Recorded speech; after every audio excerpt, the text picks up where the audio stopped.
Hola, soy Malena para Radio Berlín, acá con Royel Otis. Hi guys, how's it going? How you doing? How you doing? I'm fine, thank you. I'm gonna start with the cliche question. I'm sure you're gonna hear it all day, but first impressions, first time in Argentina. It's beautiful. I absolutely love it. And the weather has been stunning the entire time we've been here, so Absolutely, and it's gonna stay like that for the whole week, so Sick. you guys are in luck. It's so nice. Best thing about Argentina so far? the people, The people. People are nice. super passionate and just loving. And sanguchitos de miga, you just ate? The what? The Sorry? sandwiches you just ate. Oh, the sandwiches are really good, yeah. The food is really good here. Food's really good. Okay, let's talk about music. Bands usually have a moment where they realize things are taking off. When was the time that you both look at each other and said, this is going to be big? Right yeah. now? Yeah. Once we got to Argentina. No, I think about 2 years ago. I'm not sure actually. I feel like it was like when we're touring about 2 years ago, going through like North America and stuff, and it was around the time when we were like releasing some of the covers and stuff like that. And Yeah. I think the shows just like felt like they were gradually getting bigger, and it felt like that first North American tour felt like yeah. So He just got an Yeah. epiphany. He remembered. Okay, so I know that your band started because you had chemistry between you two, like things were going to work out. What is the main difference between your personalities that makes the music stronger? Like the arguments, maybe. good question. That is a good question. Yeah. I'm making you think. It gets better. I don't know. I'd say we are both different for sure in ways, but then have similar. Like I'd say we have different personality types probably, but then we have similar interests in the same music. So I'd say, Okay. yeah. What's the main difference in music taste, for example? Oh, there's similar. Like there's when we first met, we like both like were into a bunch of different stuff. But Roy was showing me music that I hadn't heard, which I love the sound of, and I was showing Yeah. him some stuff, and yeah. So I think the main difference. I mean, you love Michael Jackson. I mean, it's all right, but you know way more Michael Jackson than I do. Whereas I'm like, if it's going back to that era, I'd be more, I don't know, like Earth, Wind, Fire sort of vibes. I like both, so we're on the Yeah. same page. It has some similarities. Michael Jackson, Yeah, Wind yeah, and Fire. sure. It's disco, funky. Disco, exactly. I like that. Okay, yesterday I was walking my dog, 2 a.m., and I was listening to your album, Hiki, and I feel like every song is like an emotional postcard. Like Did you It- say at 2 a.m.? 2 a.m., yeah, I work till late. Crazy. And my dog needs to do What's your Cheap dog's things. name? Chiche. Chicha? Chiche. Oh, yeah. He's like a little plushie. So Oh, cute. yeah. And I was walking him, and I was thinking, like, every song evokes an emotion. It's like a postcard. Who do you sing to? What is your audience when you write the songs? Who are you thinking of? It's a secret. The people we are actually singing to is a secret. But I'm not talking about, like, the one particular person, but Oh, who are right. you imagining when you're playing live? Just just anyone who might feel the same, I guess. I think we Um, all feel the same. Yeah, I hope so. Just to let everyone know they're not alone. Everyone goes through loneliness. Everyone, I think, everyone goes through these times in their life where they just feel like they're a little bit left out or something like that. And I think just whoever's feeling that way, you ain't alone. I felt that. I felt that listening to your album.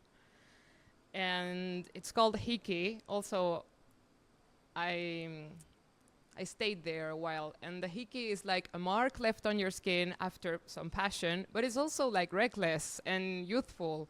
Do you think that that idea is on your album? I think so. I think, yeah. Whenever we try to make music, we try to kind of keep it youthful. I think, and like have like some sort of youthful energy to it. But yeah, I think also the process of like when we were writing it is like, I guess Hickey is kind of like, it like represents like probably like a crazy time or like a spontaneous night or something. Living you in the know? moment. Living in the moment, and that's kind of what that album was for us, because we just like started from scratch, and we had 4 months to record it in LA, and 4 months? Only 4 months? yeah, which Amazing. seems like actually a longish time, but when we were just starting from scratch, it kind of felt Great like it. results. Yeah, It's well, an amazing album. And thank it you s- has a thank you so youthful much. sound, but it also feels like an old soul kind of was there doing something. Thank you. I think the covers you made and the covers that went viral, Linger, masterpiece, Murder on the Dance Floor, also went viral because of the movie Saltburn. And then you also, I think you made a cover, Mazzy Star, Fading to You, and Dido, all female voices. Is there a cover on your mind that you would really like to do, but you haven't like get the courage to do? I really feel like, for me personally, I'm like those like, especially like Linger and stuff and Fade Into You, like they're probably like at the top of my bucket list to cover a song. Like Absolutely. I love those songs, and yeah, and even Dido's, White Flag. So, but there's gotta be some others out there. Maybe I mean, it's already a cover, but Sinead O'Connor, Nothing Compares to You would. Amazing song. But I mean, like, yeah. I mean, this is the thing. Like, with Linger, we were like, should we cover it? Because like, no one should touch that It song. feels you know? untouchable. I was You gonna know? ask that. Yeah, and it's like Boys Don't Cry by The Cure. You don't touch that song. Like, Smells Like Teen Spirit. You don't touch it. You know, it's like. You know, but we did Linger, and Yeah. it worked out. I all thought right. about that. You made a Yeah. cover of a song that for me is untouchable, and you made it so well. I mean, it's a great cover. You made it your own, and it doesn't disrespect the song. So congratulations on that. Yeah. Noel, the guitarist from the Cranberries. We played it with him live, and we did a rehearsal, and we've spoken to him a bit, and he was like, he had this respect for us. I was like, are you kidding me? Because you It's respected the all song. for you, dude. Yeah. The respect is just like, you're a hero, man. But sweetheart.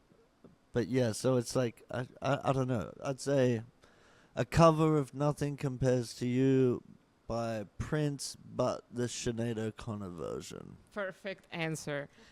My next question was going to be if you have a song that feels untouchable to do a cover. So you already responded. Yeah. That's the song, I think. Maybe there's another one. The Cure feels untouchable. Mm-hmm. But it's been done. Yeah, it's been done. It's been Boys done a Don't lot of Cry? times. Dinosaur Jr. did Just Like Heaven, I think. Oh yeah, Just Like Heaven. Olivia Rodrigo is did a cover amazing. on Just Like Heaven. And so did Fontaine's DC. They did Friday I'm in Love, I think. Yeah. Yeah, they But also covered Boys Don't Cry. top song. Don't touch it. And you can hear some of the Cure influences in your music. I think there's like the dark part of your music comes from there, right?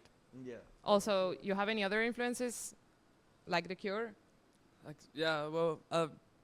that era is like such like so. I don't know. For me, like The Cure, The Smiths, like that whole world is very World of Darkness. yeah, and weirdness a little bit, which is pretty inspiring. And it's like, also there's also like you said, like The Cure's to me sounds youthful as hell. Like, Yeah.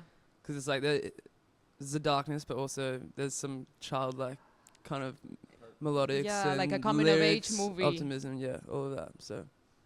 Yeah, sometimes when I listen to your music, I feel like I'm in a coming-of-age movie, like running with my friends. It has that vibe. Sick. I'm gonna shift everything in a completely different perspective. I'm gonna ask you about your thoughts on AI. Like, music is changing, the way of producing music is changing. Do you feel like you can use it in your music in a way that doesn't impact your creativity? I think so. I think personally, you might agree, but like the world's changing constantly, so you have to like Bob Dylan says, if you don't start swimming, you'll sink like a stone, because the times they are changing. Get with know? it or get out. Yeah. So just like take advantage of it and try to. If there's these windows of opportunity like AI to help the process along, then use it. Not like try to fight against it. I don't want anyone to lose jobs or anything, but just grow with the times. It's I happening. think. Yeah. So you better, if life gives you lemons, Yeah, make some fucking lemons.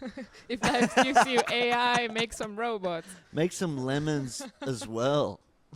Also, in that line, your production, your sound, if someone's listening to your music with headphones, what is that detail you secretly hope people notice? Yeah. I think sometimes when if you listen to like a song just off like the iPhone speaker, it sucks. Like, but yeah, like gang vocals. Also, like I feel like you can hear bass a lot better through headphones. Yeah. So just Of course. But Is yeah. there a signature that you have, like producing music, a sound that's 100% yours? I think like when we started recording our second EP, Bar and Grill, we started leaning towards like doing a lot of like group vocals and layering vocals and stuff like that, and I think that kind of became like a signature thing. Like if it, like something on a song was changing, we'd always just be like, let's just like put group vocals on it, and then it'd feel a bit. I remember the same first time way. I listened to your music was Oysters in My Bucket, Oh yeah. and you have that backing vocals. Yeah. Yeah. Yeah. I can see that. Okay, so last question, and I leave you alone. After spending some time here, and I don't know if you have any intuitions of what's about to happen this week, shows tomorrow, shows on Friday, big lineup. It's gonna be amazing. I know it's scary. If you had to write a song inspired by Buenos Aires, what do you think would be the atmosphere or the story? It'd definitely be bright and fun and sunshiny, I think. That's awesome. I think that's how this place makes me feel. Anyway. I'm so glad to hear that. Okay, guys, break a leg tomorrow, break another leg on Friday. Hell Good yeah. thing you have two. Thank you so much. Gracias. Berlín 107.7. Una ventana al futuro.